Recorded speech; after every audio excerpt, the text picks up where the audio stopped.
एका देशमा एउटा घर थियो जसमा हेन्सल र ग्रेटल नाम गरेका दुई बच्चाहरू आफ्ना बुबा र सौतेनी आमासँग बस्दथे।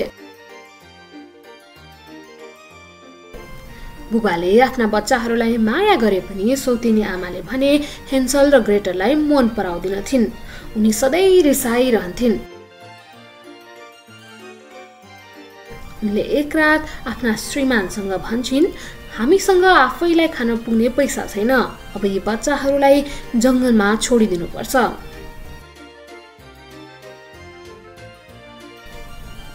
बुबा चुपचाप लागिरहे।